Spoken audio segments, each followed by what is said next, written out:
Praise lord. కూడి వచ్చిన మీ అందరికి కూడా ప్రభు అయిన యేసుక్రీస్తు అతి శ్రేష్టమైన నామంలో శుభావందనాలు తెలియజేస్తున్నాము. ఈ యొక్క బైబిల్ అధ్యయన తరగతులలో షఫీ అనే ఒక బోధకుడు యేసుక్రీస్తుని గురించినటువంటి తప్పుడు ప్రచారాలని తప్పుగా చిత్రీకరిస్తూ, యేసుక్రీస్తు త్రాగుబోతని ఒక అబద్ధ బోధలు చేస్తూ, బైబిల్ని కూడా ఒక తప్పుడు భావనతో క్రైస్తవుల యొక్క మనోభావాలన్నిటిని కూడా నొచ్చుకునే విధంగా మాట్లాడుతూ, ఆ క్రైస్తవుల యొక్క విశ్వాసాన్ని పడగొట్టడానికి ప్రయత్నం చేస్తున్నటువంటి ఈ యొక్క అబద్ధ బోధనన్నింటిని కూడా ధీటుగా సమాధానం ఇవ్వడానికి, యేసుక్రీస్తు యొక్క ఔన్నత్యాన్ని, ఆయన యొక్క దైవత్వాన్ని మరొకసారి మనందరూ కూడా నిరూపించడానికి మన మధ్యలో బ్రదర్ ప్రవీణ్ గారు ఉన్నారు. ఈ యొక్క అధ్యయనము ఇటువంటి తప్పుడు బోధలు ప్రకటించే ప్రతి ఒక్కరికి కూడా ఒక సవాలుగా, ఒక ధీటుగా నిలబడడానికి ఇది ఎంతగానో ఉపయోగపడుతుంది. కనుక వింటున్న శ్రోతలందరికీ కూడా మనవి చేసేది ఏంటిదంటే, మీరందరూ కూడా ఈ అధ్యయనం ద్వారా యేసుక్రీస్తు యొక్క గొప్ప ఔన్నత్యాన్ని, ఆయన యొక్క దైవత్వాన్ని, బైబిల్ గ్రంథంలో చెప్తున్న ప్రతి మాటలను కూడా మనం సత్యమని నమ్ముతూ, అబద్ధ బోధకులందరికీ కూడా సరైన సమాధానం ఇవ్వడానికి సత్కార్యంతో మనం ఉండాలని ఈ యొక్క బైబిల్ అధ్యాయం ద్వారా మనం నేర్చుకోబోతున్నాము. ఈ సమయాన్ని మన మధ్యలో ఉన్నటువంటి బ్రదర్ ప్రవీణ్ గారికి అప్పగిస్తున్నాం. Well, thank you very much, Azad, for giving me yet another opportunity to present the Word of God in crystal clear way. దేవుని వాక్యమును స్పష్టతతో మీ ముందు పంచిపెట్టడానికి మరొక అవకాశం ఇచ్చినందుకు సంఘ పెద్దలకు మరియు ఆజాద్ నీకు కూడా చాలా థ్యాంక్ యూ వెరీ మచ్. నాకు చాలా సంతోషం వేస్తుంది ఆజాద్ లాంటి యవనస్తులు నిలబడి దేవుని కొరకు, యేసుక్రీస్తు కొరకు, నిజమైన సువార్త కొరకు ఎప్పుడైతే మాట్లాడతారో అప్పుడు నాకు చాలా సంతోషం వేస్తుంది. So we will spend some time in reviewing scriptures about a very sensitive issue. కొంచెం సంవేదనాత్మకమైన, లేకపోతే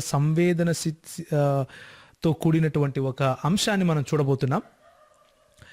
మనలో చాలామంది నాతో వచ్చి అడిగారు, నన్ను వచ్చి ప్రశ్నించారు, అన్న ఇట్లా మరి షఫీ అనే ఆయన ఇలా దావా ప్రచారకుడు, ముస్లిం దావా ప్రచారకుడు ఈ విధంగా మాట్లాడుతున్నాడు, ఇది కరెక్ట్ అంటారా, సబబేనంటారా అని వాళ్ళు అడిగినప్పుడు నేను వాళ్ళకి చెప్పాను, సరే మనము లేఖనములను పరిశీలిస్తూ చూద్దాము ఏది కరెక్ట్ కాదు అని. చెప్పే వాళ్ళకేంటి చాలా చెప్తారు, కానీ అది నిజమా కాదా అన్నది లేఖనములను పరిశోధిస్తూ లేఖనములలో ఉన్న మాటలు తెలుసుకుంటే అది మనకు మంచిది అన్నది నా ఉద్దేశం. కనుక ఈ సాయంకాల సమయంలో దేవుని వాక్యము మరి షఫీ ఏ విధంగా అయితే దేవుని వాక్యమును తప్పుగా చిత్రీకరించే ప్రయత్నం చేస్తూ, యేసు ప్రభువు తాగుబోతూ అన్నట్లుగా క్రైస్తవులు చిత్రీకరిస్తున్నారు అని చెబుతూనే ఆయన మనసులో ఉన్నటువంటి మాటను, దేవుని వాక్యం అంటే బైబిల్ దేవుని గ్రంథం కాదని, మనుషులే రాసుకున్నారని, లేకపోతే యేసు ప్రభువు తాగుబోతూ అన్నట్లు ఆయన మనసులో ఉన్న మాటలను ఆయన ఆ వీడియోలో, మనం చూడబోయే వీడియోలో ప్రకటించినట్లుగా మనం చూస్తాం. దానికి సరైన క్రైస్తవ ప్రతిస్పందన మనం ఈరోజు చూసుకోబోతున్నాం. కనుక చేరి వచ్చిన వాళ్ళందరూ కూడా దయచేసి మీ బైబిల్లను తెరిచి ఉంచండి. మనము కొన్ని విషయాలు చూసుకోబోతున్నాం. తలలు ఉంచుకుంటే ప్రార్థన చేసుకుందాం. ప్రేమ కలిగినట్టు తండ్రి, కృప కలిగినటువంటి దేవ, ఈ యొక్క సాయంకాల సమయంలో మీరు మాకు ఇస్తున్నటువంటి శ్రేష్టమైన సమయాన్ని బట్టి మీకు వందనాలు. మీ వాక్యము ఏ విషయాన్నైతే మాకు బోధిస్తూ ఉందో ఆ విషయాలను ప్రభువా మేము స్పష్టంగా అర్థం చేసుకోవటానికి, వాటి క్రమంగా జీవించటానికి మీరు మాకు సహాయం చేయండి. ప్రభువా, ఎవరో ఏదో అన్నారు అని చెప్పి ఉద్వేగానికి మేము గురి కాకుండా, మీ యొక్క ఆత్మ ఫలములను, పరిశుద్ధాత్మని ఫలాన్ని మేము భరిస్తూ ధరిస్తూ మీ కొరకు జీవించటానికి, హేతు అడుగు ప్రతి వానికి సాత్వికముతోనూ భయముతోనూ సమాధానం చెప్పటానికి మాకు సిద్ధపాటు దయచేయమని ఈ చిన్ని ప్రార్థనను యేసుక్రీస్తు వారి శ్రేష్టమైన నామంలో అడిగి వేడుకుంటున్నాను తండ్రి, ఆమెన్.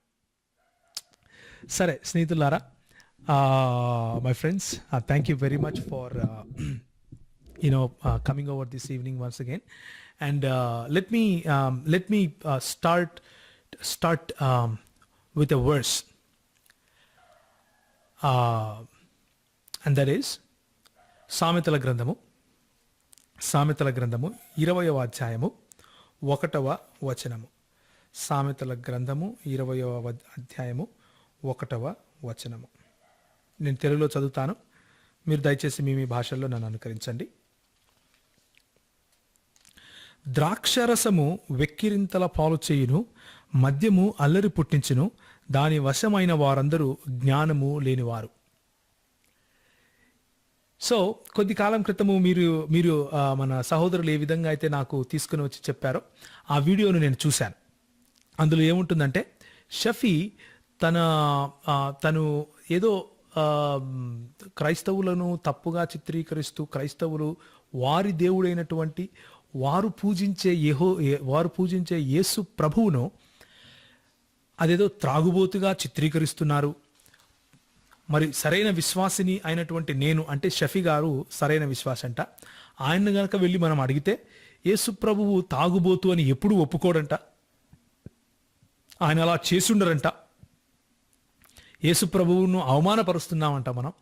ఇలాంటి ముసలి కన్నీరు కారుస్తున్నట్లుగా మనకు కనిపిస్తూ నటిస్తూ నిజానికి బైబిల్ గ్రంథము దేవుని వాక్యము కాదు అని ప్రజలకు చెప్పటానికి చేసే ప్రయత్నము చెప్పకుండానే చేస్తున్నట్లు మనం గమనిస్తాం ఆ వీడియోలో.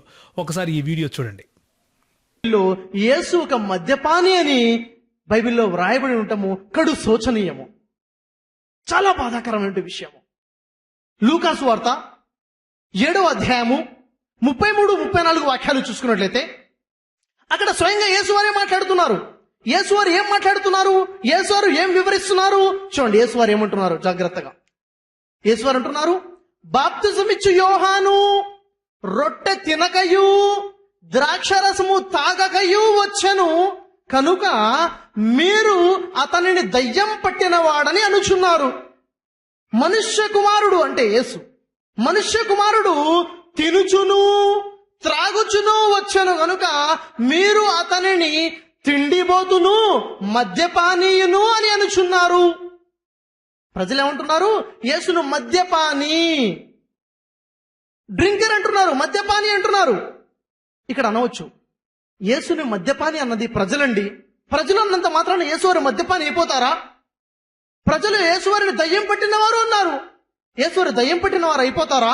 కాదు. ప్రజలు అన్న మాటను తీసుకోవద్దు. సరే, యేసువారి మాటను తీసుకోవచ్చు కదా, తీసుకోవాలి. చూడండి అసలు యేసువారు ఏం చెప్తున్నారో జాగ్రత్తగా ఆలోచించండి. యేసువారు ఏమంటున్నారు, బాప్తిజం ఇచ్చి యోహాను రొట్టె తినకయు ద్రాక్షరసము తాగకయు వచ్చను. బాప్తిజం ఇచ్చి యోహాను రొట్టె తిన్నాడా? తినలేదు. ద్రాక్షరసం తాగాడా? తాగలేదు. ప్రజలు అంటున్నారు దయ్యం పట్టిన వాడు అని. ప్రజలనే మాటను వదిలేయండి. ఆ తర్వాత యేసు తన గురించి చెప్తున్నారు, మనుష్య కుమారుడు తినుచును, ఏమి తినుచు? రొట్టె తినుచు. త్రాగుచును, ఏమి త్రాగుచు? ద్రాక్షరసము త్రాగుతును వచ్చను, కనుక అంటున్నారు ప్రజలు మద్యపాని అని. యేసువారు ద్రాక్షరసం తాగారు అని అక్కడ స్పష్టంగా యేసువారే సాక్ష్యం చెప్తున్నారు. అదేంటండి, ద్రాక్షరసం తాగారు అన్నంత మాత్రాన మీరు అలా మాట్లాడతారంటే, తెలుగు భాషలో ముద్దుగా ద్రాక్షరసము అని రాయబడి ఉంది. ఇంగ్లీష్ భాషలో మనం చూసుకున్నట్లయితే ఇంగ్లీష్ భాషలో అదే వాక్యము లూకాసు వార్త 7వ అధ్యాయం 33-34 వాక్యాల్లో వైన్ అని రాయబడి ఉంది. వైన్ అంటే ఏంటో, వైన్ షాపుల్లో దొరికే వైన్ అంటే ఏమిటో మరోలాగా నేను మీకు వివరించాల్సిన అవసరం లేదు. ఇంగ్లీష్ బైబిల్లోనే కాదు, మీరు నా చేతిలో హెబ్రూ మరియు గ్రీకు భాషలో ఉన్నటువంటి బైబిల్ని కూడా చూస్తున్నారు. గ్రీకు భాషలో ఉన్నటువంటి బైబిల్లో కొత్త నిబంధన లూకాసు వార్త 7వ అధ్యాయము 33-34 గ్రీకు యొక్క వాక్యాలకి ఇంగ్లీష్ ట్రాన్స్లేషన్ అదే వాక్యంలో చేసుకుంటూ అక్కడ వైన్ అనే చేశారు. అయితే సోదరులారా, మరి ఈ విధంగా యేసువారి గురించి బైబిల్లో రాసి పెట్టి ఉండటము చాలా ఆలోచించాల్సిన విషయము. ఒకవేళ యేసువారు మద్యపానియా అని ఒక నిజమైన విశ్వాసాన్ని అడిగితే, ఉదాహరణకి నన్ను ఎవరైనా అడిగితే నేను చెప్తాను, యేసువారు మద్యపాని కాదు, ఇది నా విశ్వాసం. యేసువారు ద్రాక్షరసం తాగి ఉండరు, బైబిల్లో అలా రాయబడి ఉంది. బైబిల్లో అలా రాయబడి ఉంది, కానీ వాస్తవానికి యేసువారు మద్యపాని అయ్యి ఉండరు. యేసువారు పరిశుద్ధులు, దేవుని యొక్క ప్రవక్త.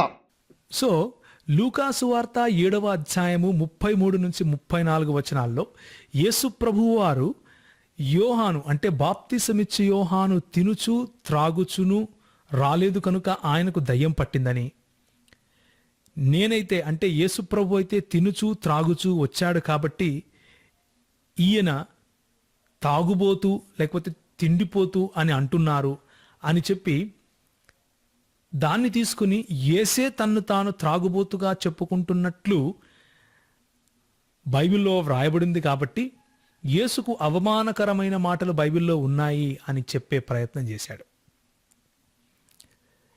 దీన్ని మనం కొంచెం స్పష్టంగా అర్థం చేసుకునే ప్రయత్నం చేద్దాం, కొంచెం వివరంగా అర్థం చేసుకునే ప్రయత్నం చేద్దాం.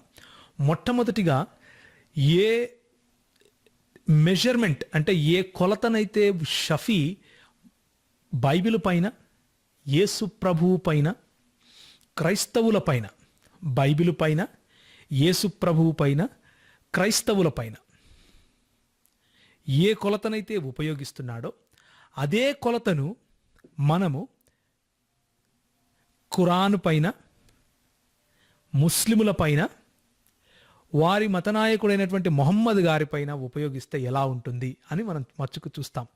మనకివ్వబడినటువంటి కమాండ్మెంట్, మనకివ్వబడినటువంటి ఆజ్ఞ ఏమిటంటే, మన నిరీక్షణ నిమిత్తము హేతు అడిగే ప్రతి వాడికి సాత్వికముతోనూ భయముతోనూ మనం సమాధానం చెప్పాలి. ఆ సమాధానము ప్రశ్నారూపకముగానైనా ఉండొచ్చు. అవతలివాడు బుద్ధి తెచ్చుకునే విధంగా ప్రశ్నాత్మకమైన సమాధానాలను మనము ఇచ్చే అధికారము, స్వాతంత్రము యేసు ప్రభువు తను పాటించిన శైలి ద్వారా మనకిచ్చారు. సో మనం చూసినటువంటి వీడియోలో షఫీ చెప్పేది ఏంటంటే, యేసు ప్రభువు తాగుబోతంట, తిండిపోతంట, అలాగని ఆయనే చెప్పుకున్నాడంట. కాబట్టి బైబిల్ గ్రంథంలో ఉన్న యేసుక్రీస్తును చాలా అవమానపరుస్తున్నారు, క్రైస్తవులు అవమానపరుస్తున్నారు అన్నట్లుగా చెప్పుకొస్తూ తన మనసులో ఉన్న మాటనే చెప్తున్నట్లుగా కనిపిస్తూ ఉంది. సో మనం చూసిన వీడియోలో గనక మనం చూస్తే ఎలా ఉంటుంది అంటే, యేసు ప్రభువు వారు తాగింది ద్రాక్షరసము అని తెలుగులో చాలా చక్కగా తర్జుమా చేసుకున్నారు. ద్రాక్షరసము అంటే పళ్ళరసం కాదు, ద్రాక్షరసము అంటే వైన్ అని ఇంగ్లీష్లో తర్జుమా చేశారు. వైన్ అనేది ఇంకేదో కాదు, మనం వైన్ షాప్లో దొరికే వైన్ ఏంటో మీకు బాగా తెలుసు అంటూ ఆయన చెప్పడం మనం చూస్తాం.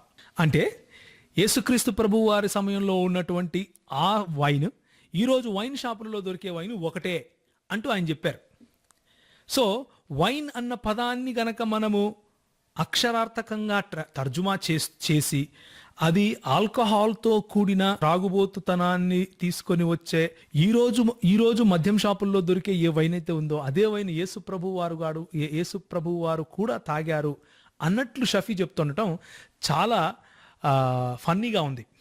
దానికి తోడు ఆయన ఏమని చెప్తున్నారంటే, త్రాగుడును చిత్కరించుకోవాలి, అది సోషల్గా చాలా చాలా హేయమైంది, దానివల్ల లాభం లేదు, దాన్ని ఏ సమాజం కూడా ఒప్పదు అన్నట్లు కొన్ని వ్యాఖ్యలు చేశారు. బాగానే ఉంది. సో ఇప్పుడు ఆయన చెప్పటానికి తీసుకున్నటువంటి కొన్ని వచనాలు చూడండి. సామెతల గ్రంథము 23వ అధ్యాయము 20వ వచనము, 20వ అధ్యాయము 1వ వచనము, సామెతలు 23వ అధ్యాయం 31 నుంచి 33 వరకు. ఇదివరకే మనం సామెతల గ్రంథము 20వ అధ్యాయము 1వ వచనాన్ని చదివాం. సామెతల గ్రంథము 20వ అధ్యాయము 1వ వచనాన్ని ఇదివరకే మనం చదివాం. ఇక మిగిలిన వచనాలను కూడా ఒకసారి చదివితే ఏం తెలుస్తుంది అంటే, అక్కడ ఉన్నటువంటి కాంటెక్స్ట్ ఏంటి, ఆ కాంటెక్స్ట్లో చెప్పాలనుకున్నది ఏంటి అనే విషయాలు మనకు తెలుస్తాయి. మనం 20వ అధ్యాయం 1వ వచనం మరొకసారి చదువుదాం. ద్రాక్షారసము వెక్కిరింతల పాలు చేయును, మద్యము అల్లరి పుట్టించును, దాని వశమైన వారందరూ జ్ఞానము లేని వారు. ఇంకొక మాట 23వ అధ్యాయము 31 నుంచి 33 వరకు చూడండి. 23వ అధ్యాయము 30 నుంచి 34 వరకు చదువుతాను. చూడండి. ద్రాక్షరసముతో ప్రొద్దుపుచ్చే వారికే కదా, కలిసిన ద్రాక్షారసము రుచి చూడజేరి వారికే కదా అని ప్రశ్న 29లో ఉంటుంది. యాక్చువల్గా ఏముంటుందంటే, ఎవరికి శ్రమ, ఎవరికి దుఃఖము, ఎవరికి జగడములు, ఎవరికి చింత, ఎవరికి హేతువులేని గాయములు, ఎవరికి మందదృష్టి అని సామెతల గ్రంథకర్త ప్రశ్నిస్తూ సమాధానంగా ఏం చెప్తున్నాడంటే, ద్రాక్షారసముతో ప్రొద్దుపుచ్చు వారికే కదా, కలిపిన ద్రాక్షారసమును రుచి చూచే వారికే కదా అంటూ 32వ వచనంలో, త్రాగుట రుచిగానుండగను దాని వైపు చూడద్దు, పిమ్మట అది సర్పమై కరచును, కట్లపామై కట్లపాము వలె కాటువేయును, విపరీతమైనవి నీ కనులకు కనబడును అంటూ త్రాగుబోతుదనం గురించి, లేకపోతే ప్రొద్దుగూకులు మద్యమును సేవించే వారి గురించి చెబుతూ ఈ మాటలు రాశారు. 20వ అధ్యాయము 1వ వచనంలో కూడా దాని వశులై ఉండే వారి గురించి అన్నట్లుగా మనం స్పష్టంగా చూస్తాం. దాని వశమైన వారందరూ జ్ఞానము లేనివారు అంటూ బైబిల్ చాలా స్పష్టంగా ద్రాక్షారసము వశులై ఉండేవాళ్ళు అంటే త్రాగుబోతులను హేయమైన వాళ్ళుగా స్పష్టంగా చెబుతా ఉంది. అది పాపముగా చిత్రీకరిస్తూ ఉంది. అందులో ఏ డౌట్ లేదు. కూర్చున్నటువంటి క్రైస్తవులందరికీ చెబుతున్నాను, మద్యపానీయము మత్తులై ఉండటము అంటే త్రాగుబోతులై ఉండటము, దేవుని రాజ్యమును త్రాగుబోతులైన వారు స్వతంత్రించుకోరు అని చెబుతా ఉంది. కాబట్టి తప్పు, అది మనం చేయకూడదు, అది పాపము. అయితే ఇంకొక మాట చూద్దాము. 23వ అధ్యాయము 20వ వచనం కూడా ఒకసారి చూద్దాం. 23వ అధ్యాయము 20వ వచనం, ద్రాక్షారసము త్రాగువారితోనైనను మాంసము హెచ్చుగా తినువారితోనైనను సహవాసము చెయ్యకుము. ఇక్కడ స్పష్టంగా దేవుని వాక్యము 2 విషయాలు తీసుకొని వస్తూ ఉంది. ఏంటి అంటే ద్రాక్షరసము, మాంసము. ద్రాక్షరసము పానీయమైతే మాంసము భోజనము, తిండి, అన్నపానాదులు అని అర్థం. ద్రాక్షరసము ఎక్కువగా త్రాగినా తప్పే, మాంసము ఎక్కువగా భుజించినా తప్పే. ఏమయ్యా, మీరు భోంచేసే అన్నంలో లేకపోతే మాంసములో ఏమైనా పాపం ఉందా? ఏమంటారు? లేదు. మరి మన షఫీ గారు ఏమైతే చెబుతున్నారో, ఎవరైతే యేసుప్రభువును త్రాగుబోతుగా కష్టంగా చిత్రీకరించే ప్రయత్నం చేస్తున్నారో, ఆయన రంజాన్ మాసం వస్తే మరి హలీం తింటారు. ఆయన ఎక్కువగా మాంసమే తింటారు. ఎందుకంటే హలీంలో పప్పు దినుసులు, దాదాపు ధాన్యాలన్నీ వేయడమే కాకుండా మాంసం కూడా వేస్తారు. ఉదయం నుంచి సాయంత్రం వరకు మన హైదరాబాదులో బాగా బిర్యానీ దొరుకుతుంది. సో మాంసం తింటే మనందరము యేసుక్రీస్తు రాజ్యాన్ని స్వతంత్రించుకోమా? అలా కాదు. అధికముగా భుజించే వాడికి శ్రమ. మనం చదివిన ఈ 23వ అధ్యాయంలో ఏం చూసాము? ఎవరికి శ్రమ? ఎవరికండి దుఃఖము? ద్రాక్షారసముతో ప్రొద్దు పుచ్చే వారికి, పొద్దున్న లేచినప్పటి నుంచి సాయంత్రం వరకు తాగుబోతుగా తిరిగే వాటికి శ్రమ. అదేవిధంగా పొద్దున్న లేచినప్పటి నుంచి సాయంత్రం వరకు తిరుగుబోతుగా తిరిగే వాడికి శ్రమే, తిండిపోతుగా తిరిగే వాడికి కూడా శ్రమనే. కనుక మనము గుర్తుంచుకోవాల్సింది ఏంటంటే, ఏదైనా ఒక సబ్స్టెన్స్, ఏదైనా ఒక తిను వస్తువులో లేకపోతే త్రాగు వస్తువులో పాపము లేదు, కానీ దాన్ని అబ్యూస్ చేయటంలో అంటే దానిని మితికి మించి వాడటంలో పాపం ఉంది. హద్దులు మీరి ప్రవర్తించటంలో పాపం ఉంది. ఉదాహరణకు చూడండి, ప్రభువారు దేవుడు కొంతమంది ప్రజలకు ప్రత్యేకంగా ఈ ద్రాక్షారసాన్ని త్రాగకూడదు అని చెప్పాడు. ఉదాహరణకి, రాజులు మంచి నిర్ణయాలు తీసుకోవాలి. రాజులు నిర్ణయాలు తీసుకొని ప్రజలకు అవసరమైన, ప్రజలకు ఉపయోగపడే నిర్ణయాలు తీసుకోవాలి. కానీ అలాంటి నిర్ణయాలు తీసుకోకుండా నష్టపోతారు, అలాంటి నిర్ణయాలు తీసుకోకపోతే నష్టపోతారు. కాబట్టి 31వ అధ్యాయము 4వ వచనం సామెతల గ్రంథంలో దేవుడు ఏం చెప్తున్నాడంటే, రాజులకు మీరు వాటిని త్రాగొద్దు అని చెప్తున్నాడు. ఎందుకంటే వారి దగ్గర అన్ని రకాలైనటువంటి సదుపాయాలుంటాయి. వారు త్రాగటానికి ద్రాక్షారసము మెండుగా ఉంటుంది. కానీ వాళ్ళకి ఏమంటున్నాడంటే, ద్రాక్షారసము త్రాగుట రాజులకు తగదు అంటున్నాడు. ద్రాక్షారసము త్రాగుట మద్యపానాసక్తి అధికారులకు తగదు అంటున్నాడు. అధికారులు మేలును కోరి ప్రవర్తించాలి. వారికి మద్యపానాసక్తి అంటే వాళ్ళ మనసంతా మద్యపానముతోనే నిండి ఉండటం, అది కావాలి కావాలి త్రాగాలి అని ఆశపడటం, అందులో తప్పుంది అని దేవుని వాక్యం చెబుతా ఉంది. సో దేవుని వాక్యం స్పష్టంగా ద్రాక్షరసమును మద్యపానమును త్రాగి త్రాగుబోతులుగా మారటము తప్పు అని చెప్తా ఉంది. అదేవిధంగా యాజకులైనటువంటి అహరోను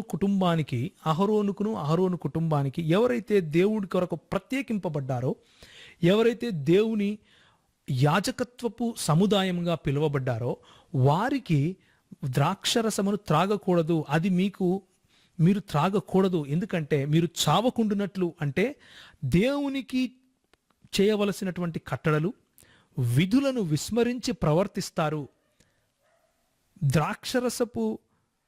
ద్రాక్షరసము గనక మిమ్మల్ని అలా కంట్రోల్ చేస్తే, అది గనక మిమ్మల్ని నియంత్రిస్తే మీరు యెహోవాకు హేయమైన పని చేస్తారు గనుక మీరు చస్తారు. కాబట్టి అలా చేయకండి అని లేవీయులకు రాసిన పత్రిక 10వ అధ్యాయంలో వచనాలు. మరియు యెహోవా అహరోనుతో ఇట్లనెను, మీరు ప్రత్యక్షపు గుడారములోకి వచ్చినప్పుడు మీరు చావకుండునట్లు నీవును నీ కుమారులను ద్రాక్షరసమునే గాని మద్యమునే గాని త్రాగకూడదు. యాజకత్వ ధర్మములో ఉన్నటువంటి వారు ప్రత్యక్ష గుడారములో దేవుని పరిశుద్ధతను అనుభవించటానికి వెళ్ళేవాళ్ళు ఆయన చేత నింపబడి ఉండాలి, కానీ మద్యము చేత కాదు అన్నది. మద్యము చేత నియంత్రింపబడకూడదు. ఆయన చేత, ఆయన ఆత్మ చేత, ఏ ఆత్మ అయితే మేఘస్వరూపునిగా ప్రత్యక్ష గుడారములో దిగి వస్తుందో, ఆయన నివాసం ఉంటాడో ఆ నివాసములోకి అలా మీరు వెళ్ళకూడదు అని దేవుని వాక్యము స్పష్టంగా హెచ్చరిస్తూ ఉంది. అదేవిధంగా నాజరీనులు అని చెప్పుకునే వాళ్ళు, నాజరీనులు అంటే ప్రత్యేకపరచబడినటువంటి వాళ్ళు, దేవుని సేవ కొరకు, దేవుని పరిచర్య కొరకు పాత నిబంధన గ్రంథంలో సంసోను ఉదాహరణకి నాజరీనుగా ప్రత్యేకపరచబడ్డాడు. చూడండి, ఒక మాట చూద్దాము. నంబర్స్ అంటే సంఖ్యాకాండము 6వ అధ్యాయము 3వ వచనం.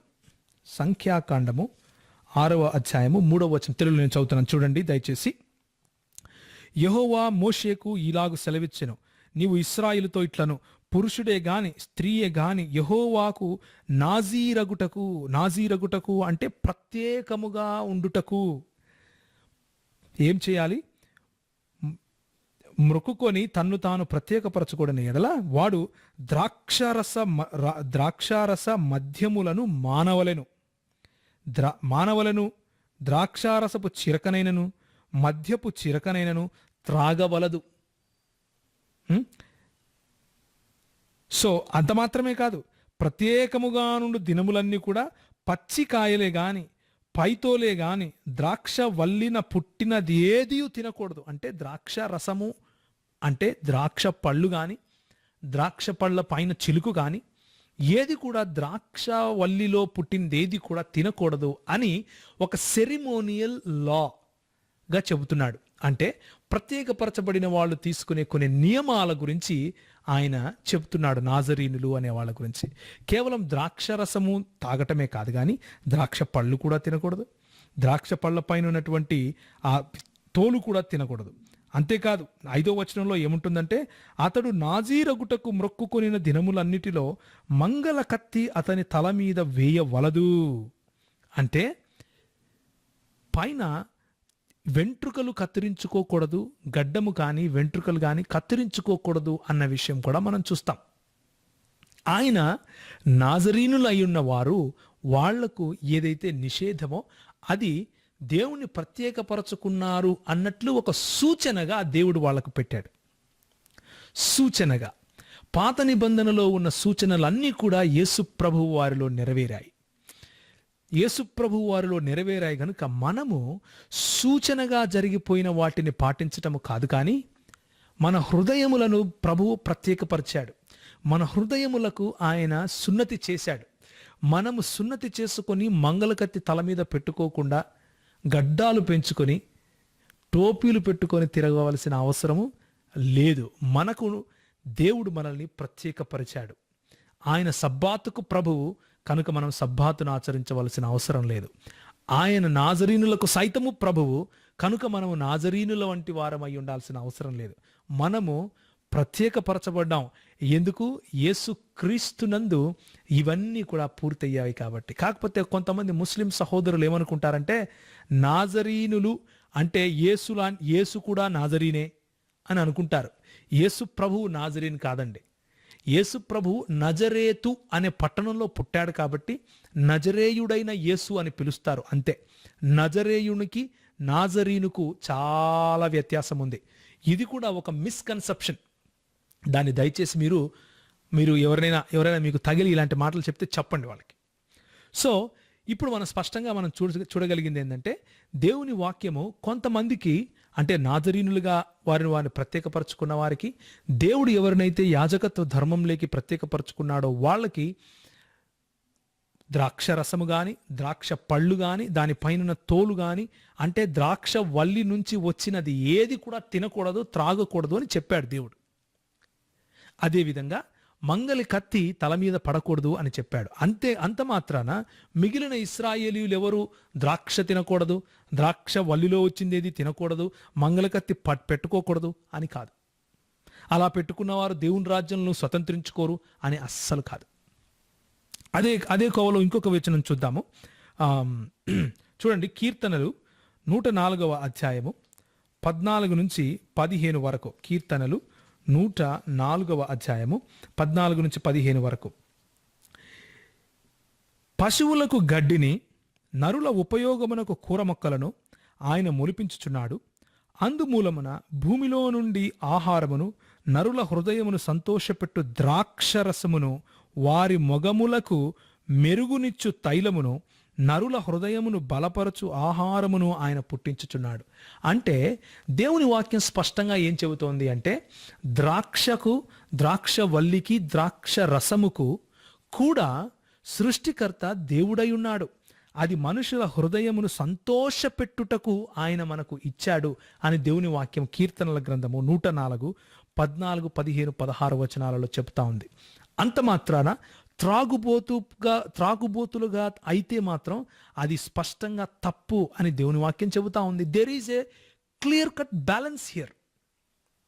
అంటే భోజనము చేయటము తప్పు కాదు, కానీ తిండిపోతులు అయితే భయంకరమైన పాపము. పౌలు ఆ మాట చెప్తున్నాడు. అదేవిధంగా ద్రాక్ష రసములో తప్పు లేదు, కానీ త్రాగుబోతులైతే తప్పు, పాపము. ఇది దేవుని వాక్యము స్పష్టంగా చెప్పే మాట. ఇదే విధంగా మనం గనక ఆమోసు గ్రంథము 9వ అధ్యాయము 13 నుంచి 14 వరకు చూస్తే, రాబో దినములలో కోయువారు దున్నువారి వెంటనే వత్తురు, విత్తనములు చల్లువారి వెంటనే ద్రాక్ష పండ్లు త్రొక్కువారు వత్తురు, పర్వతముల నుండి మధురమైన ద్రాక్షరసము స్రవించును, కొండలన్నీ రసధారలగును, ఇదే యెహోవా వాక్కు అంటూ ఇశ్రాయేలుకు యెహోవా దేవుడు కొన్ని ఆశీర్వాదములు ఇస్తున్నాడు. ఆ ఆశీర్వాదములు ఏంటివి చూడండి, 14వ వచనం ఆఖరి భాగంలో. పాడైన పట్టణములను మరలా కట్టుకొని వారు కాపురముందరు, ద్రాక్ష తోటలు వాటి రసమును త్రాగుదురు, వనములు వేసి వాటి పండ్లను తిందురు. యెహోవా దేవుడు ద్రాక్ష పండ్లను, ద్రాక్ష రసమును ఒక ఆశీర్వాదముగా ఇశ్రాయేలుకు ఇస్తున్నాడు. తిరిగి ఇశ్రాయేలును జత చేసినప్పుడు ఇది ఒక ఆశీర్వాదముగా ఉంటుంది అని దేవుని వాక్యం స్పష్టంగా చెబుతా ఉంది. ఇదే మాట యెషయా గ్రంథము 55వ అధ్యాయము 1వ వచనంలో కూడా మనం చూడవచ్చు. చూడండి, యెషయా గ్రంథము 55వ అధ్యాయము 1వ వచనము. దప్పిగొనిన వారలారా నా యొద్దకు రండి, యెహోవా చెబుతున్నాడు ఈ మాట. రూకలు లేని వారులారా మీరు వచ్చి కొని భోజనం చేయండి. రూకలు లేని వాళ్ళు ఎలా కొంటారు? ఆయన ఉచితంగా ఇస్తున్నాడు, అయినప్పటికీ ఆయనే దాని క్రయాన్ని చెల్లిస్తున్నాడు యేసుప్రభువు రూపంలో. ఆయన ఏమంటున్నాడంటే, రండి, రూకలు లేకపోయినను ఏమీ నీయకయే ద్రాక్షరసమును పాలను కొనుడి అని చెప్తున్నాడు. ద్రాక్షరసమును పాలను కొనుడి. ఈ ద్రాక్షరసమును, ఏ ద్రాక్షరసమునైతే దేవుడు ఇశ్రాయేలుకు రక్షింపబడిన వారికి ఆశీర్వాదకరంగా ఇస్తున్నాడో ఆ ద్రాక్షరసమును షఫీ వంటి వాళ్ళు ఈరోజు వైన్ షాపుల్లో దొరికే వైన్తో పోలుస్తున్నారు. ఇది చాలా భయంకరమైన అపనింద, చాలా భయంకరమైన అపవాదు. దయచేసి షఫీ గారికి చెప్తున్నాను, దయచేసి దేవుని వాక్యాన్ని వక్రీకరించకండి. దేవుని వాక్యము ద్రాక్షరసమును వర్జితం చేయలేదు. దేవుని వాక్యము ద్రాక్షరసమును త్రాగటంలో పాపముంది అని చెప్పటం లేదు. కానీ మత్తులై ఉండటంలో, లేకపోతే త్రాగుబోతులై ఉండటంలో హేయమైన పాపం అది అని దేవుని వాక్యం చెబుతా ఉంది. There is a fine balance in God's word. ఏ విధంగా అయితే దేవుని వాక్యము భోజనము చేయటంలో తప్పు లేదు, కానీ అమితంగా మాంసమైన ఏదైనా సరే భుజిస్తే పాపం అని చెబుతా ఉందో అదే మాట ద్రాక్షరసానికి కూడా అది చెబుతా ఉంది. ఉదాహరణకు ఇంకొక మాట చూడండి, చాలా స్పష్టంగా డ్యూటిరానమీ అంటే ద్వితీయోపదేశ కాండము 15వ అధ్యాయము 24 నుంచి 26 వరకు కనుక మనం చూస్తే అక్కడ దేవుని వాక్యం ఏం చెబుతా ఉందంటే, ఎవరైతే దేవుని మందిరానికి దూరంగా ఉండే కారణంగా వెళ్ళలేకపోతున్నారో, దూరంగా ఉండే కారణంగా దేవుని మందిరాన్ని చేరుకొని అక్కడ ఆయన ఇచ్చే ఆనందమైన అనుభూతిని పొందలేకపోతున్నారో వారిని ఉద్దేశిస్తూ దేవుని వాక్యం ఏం చెబుతా ఉందంటే, చూడండి, మార్గము దీర్ఘముగా ఉన్నందున, ఇది 14వ అధ్యాయము 24 నుంచి నేను చదువుతున్నాను. ద్వితీయోపదేశ కాండం 14వ అధ్యాయం. మార్గము దీర్ఘముగా ఉన్నందున అనగా యెహోవా తన నామమునకు నివాస స్థానముగా ఏర్పరచుకొని స్థలము మిక్కిలి దూరముగా ఉన్నందున నీవు వాటిని మోయలేని ఎడల ఏంటివి? నీ సామాన్లు. ఓకే, నీ ద్రాక్షరసములో కానీ, చూడండి 22వ వచనం నుంచి కనుక చదివితే ఇంకొంచెం స్పష్టత వస్తుంది. ప్రతి సంవత్సరము నీ విత్తనముల పంటలో 10వ భాగమును అవశ్యముగా ఏం చేయాలి? వేర్పరచబడాలి. నీ దినములన్నిటిలో నీ దేవుడైన యెహోవా నీవు భయపడ నేర్చుకున్నట్లు నీ దేవుడైన యెహోవా తన నామమును నివాస స్థానముగా ఏర్పరచుకునే స్థలమున ఆయన సన్నిధికి నీ పంటలో గాని, నీ ద్రాక్షరసములో గాని, నీ నూనెలో గాని 10వ వంతును, నీ పశువులలో గాని గొర్రె మేకలలో గాని తొలుచూలు వాటిని తినాలి, త్రాగాలి. అది దేవుడు ఇశ్రాయేలు ప్రజలకు ఒక సెరిమోనియల్ ఆజ్ఞగా ఇచ్చాడు. అంటే ఒక ధర్మపరమైన మతపరమైన ఒక ఆజ్ఞగా ఇచ్చాడు. నేటి క్రైస్తవులకు అది లేదు. ఎందుకంటే ఇవన్నీ కూడా యేసు ప్రభువులో సంపూర్ణమయ్యాయి కనుక. అయినప్పటికీ 24 గనక చూస్తే, వీటన్నిటినీ ఒకవేళ నువ్వు మోయలేకపోతే, దూరంగా ఉంది కాబట్టి నీవు వాటిని మోయలేని ఎడల నీ దేవుడైన యెహోవా నిన్ను ఆశీర్వదించినప్పుడు, ఎప్పుడైతే నువ్వు సక్షమముగా మారిపోతావో, అంటే నువ్వు వీటిని అఫోర్డ్ చేయగలుగుతావో, అప్పుడు వాటిని వెండికి మార్చి, అంటే వాటిని అమ్మి వెండిగా చేసుకొని నీ దేవుడైన యెహోవా ఏర్పరచుకొని స్థలమునకు వెళ్ళి నీవు కోరు దేనినైనను, ఎద్దులకేమి, గొర్రెలకేమి, ద్రాక్షరసముకేమి, మద్యముకేమి, నీవు కోరు దానికి ఆ వెండినిచ్చి అక్కడ నీ దేవుడైన యెహోవా సన్నిధిని భోజనము చేసి నీవును నీ ఇంటి వారును నీ ఇంట నుండి లేవీయులను సంతోషింపవలెను అని దేవుని వాక్యము ఇశ్రాయేలుకు సెలవిస్తూ ఉంది. ఇశ్రాయేలు వారికి దేవుని వాక్యం ఇచ్చే సెలవు ఏంటంటే, మీరు అంత దూరము కనుక ప్రయాణం చేసి వెళ్ళి చెయ్యలేకపోతే, ఇవన్నీ మోసుకొని వెళ్ళలేను అని అనుకుంటూ ఉంటే, మీకు ఒక మంచి ఉపాయం చెబుతున్నాను.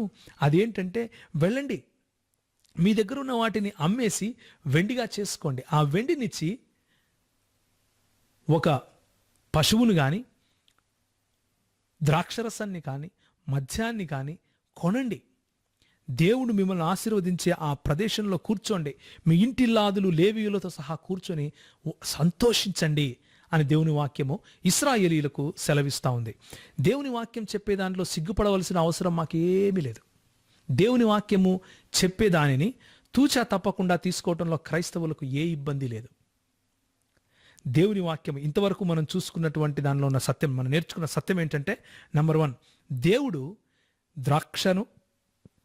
ద్రాక్షరసమును ఇశ్రాయేలు ప్రజలకు ఒక ఆశీర్వాదంగా ఇచ్చాడు. ఇశ్రాయేలు ప్రజలను అదే ఆశీర్వాదాన్ని దుర్వినియోగం చేసుకోకుండా మత్తులై ఉంటే, లేకపోతే త్రాగుబోతులై ఉంటే అది మీకు పాపము అని చెప్పాడు. అదేవిధంగా దేవుడు ఇశ్రాయేలు ప్రజలకు పాలు తేనెలు ప్రవహించే కనాను దేశం ఇచ్చాడు. పాడి పంటలు పుష్కలంగా ఇచ్చాడు. ఆ పాడి పంటలను దుర్వినియోగం చేసుకుని అధికంగా తిండిపోతులైతే తప్పు అని చెప్పాడు. దేవుని వాక్యము ఈ రోజుకు కూడా స్పష్టంగా ఇదే మాట మనకు చెబుతా ఉంది. ఇప్పుడు వచ్చిన సమస్య ఏంటంటే, షఫీ గారికి అర్థం అవ్వట్లేదు. ఏమని? ఇశ్రాయేలు సాంస్కృతికంగా యేసు ప్రభువు వారు పుట్టక ముందు ఎన్నో వేల సంవత్సరాల నుండి పస్కా బలి సమయంలో మరి రొట్టెను ద్రాక్షరసమును వాళ్ళు భుజించి త్రాగుతారు. అదే పని యేసు ప్రభువు వారు చేశారు. చేస్తూ సంఘానికి ఒక మాట చెప్పి వెళ్ళారు. ఎప్పుడెప్పుడు మీరు కూడతారో అప్పుడప్పుడు నన్ను గుర్తు చేసుకుంటూ, ఇది మీ కొరకు నేను చిందించిన రక్తముగా ఈ ద్రాక్షారసాన్ని తీసుకోండి, మీ కొరకు విరువబడినటువంటి నా శరీరముగా దానికి సాదృశ్యంగా ఈ రొట్టెను తినండి అని చెబుతూ వెళ్ళారు. కనుక నేడు బార్ షాపులో లేకపోతే మద్యము అమ్మే షాపులో దొరికే వైన్, ఆ రోజు యేసుప్రభు వారు ఇచ్చిన వైన్ ఒకటే అని చెప్తే వినటానికి మా చెవులలో పువ్వులు లేవయ్యా. దానికేమైనా రుజువు ఉందా నీ దగ్గర? దానికేమైనా నువ్వు చూపించగలవా రుజువు? చూపించలేవు. అంత మాత్రాన ఒకవేళ రుజువు చూపించినా కానీ మాకు ఇబ్బంది లేదు. ఎందుకు లేదు అంటే, దేవుని వాక్యము ఇశ్రాయేలీయులకు ఏదైతే ఆశీర్వాదకరంగా ఇచ్చిందో, దేవుని వాక్యములో దేవుడు ఇశ్రాయేలీయులకు ఆశీర్వాదకరంగా ఇచ్చినటువంటి ఆ ద్రాక్షరసమును యేసుప్రభువు తీసుకున్నంత మాత్రాన ఆయనకేంటి నష్టం? ఏ నష్టము లేదు. మాకెక్కడైనా క్రైస్తవులకు ఆజ్ఞ ఉందా మీరు మద్యము తాగాల్సిందే అని? లేదు. మాకు స్వతంత్రత ఉంది. దేవుని వాక్యం ఇలా సెలవిస్తా ఉంది. చూడండి, మొదటి తిమోతికి రాసిన పత్రిక 5వ అధ్యాయము 23వ వచనం. మొదటి తిమోతి 5:23. చూడండి, ఇక్కడ పౌలు పరిశుద్ధాత్మ ప్రేరేపణ చేత ఈ విధంగా రాస్తున్నాడు. ఏమంటున్నాడంటే, ఇక మీదట నీళ్లే త్రాగక నీ కడుపు జబ్బు నిమిత్తము తరచుగా వచ్చు బలహీనతల కోసరము ద్రాక్షరసమును కొంచెముగా పుచ్చుకొనుము. అంటే నీకు ద్రాక్షరసము గనక మెడిసినల్గా ఉపయోగించుకోవాలి అంటే, నీ కడుపులో ఉన్న జబ్బును క్యూర్ చేసుకోవటానికి ఉపయోగించు. ఒక క్రైస్తవునికి ఈరోజు దగ్గుమందు తాగితే ఏ ఇబ్బంది లేదు, అందులో ఆల్కహాల్ ఉన్నా కానీ. ఒక క్రైస్తవుడు ఈరోజు అలోపతి కానీ హోమియోపతిలో కానీ ఆల్కహాల్ కలిపినటువంటి మందు అంటే ఔషధాన్ని తిన్నంత మాత్రాన మనకు ఏ గిల్ట్ లేదు. ఎందుకు? దేవుని వాక్యము ఆ పదార్థంలో పాపం లేదు, కానీ దాని దుర్వినియోగంలో పాపం ఉంది అని దేవుని వాక్యం చెబుతా ఉంది. ఎక్కడ చెబుతా ఉంది? చూడండి, నాతో పాటు తీయండి. ఎఫెసీయులకు రాసిన పత్రిక 5వ అధ్యాయము 18వ వచనము. ఎఫెసీయులకు రాసిన పత్రిక 5వ అధ్యాయము 18వ వచనం. ఇక్కడ స్పష్టంగా మనకు తెలుస్తుంది, మరియు మద్యముతో మత్తులై ఉండకుడి, దానిలో దుర్వ్యాపారము కలదు, అయితే ఆత్మపూర్ణులై ఉండుడి. ఆత్మపూర్ణులై ఉండుడి అంటే ఆత్మ మిమ్ములను నియంత్రించులాగున దానితో నింపబడి ఉండండి. అదేవిధంగా మద్యము మిమ్మల్ని నియంత్రించేలాగున మద్యముతో నింపబడి ఉండకండి అని దేవుని వాక్యం సెలవిస్తూ ఉంది. అంతేగాని మెడిసినల్గా గనక మనకు ఉపయోగపడే ద్రాక్షరసమును తీసుకుంటే అది మనకు పాపము కాదు. ఇది బైబిల్ మనకు చెప్పే స్పష్టమైన స్పష్టీకరణ. ఏంటి? దేవుని వాక్యం ఈ విధంగా సెలవిస్తూ ఉంది. ఇశ్రాయేలులో కొందరిని ఏర్పరచుకున్న వారిని దేవుడు వాళ్లకు ద్రాక్ష గాని, ద్రాక్ష తోలు గాని, ద్రాక్ష తీగ నుంచి వచ్చిన ఏది కూడా తినకూడదు, త్రాగకూడదు అని చెప్పాడు. అందులో నాజరీనులు మరియు అహరోను కుటుంబమైనటువంటి యాజక సమాజం ఉంది. ఇప్పుడు అదేవిధంగా అదే బైబిలు ద్రాక్ష రసమును ఒక ఆశీర్వాదంగా ఇశ్రాయేలుకు ఇస్తున్నట్లుగా దేవుడు చెబుతున్నాడు.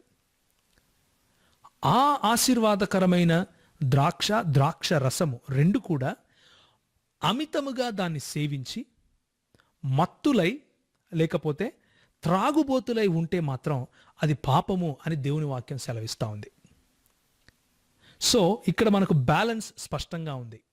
అదేవిధంగా నూతన నిబంధనలో ఉన్నటువంటి మనకు త్రాగాల్సిందే అన్న కమాండ్మెంటు లేదు.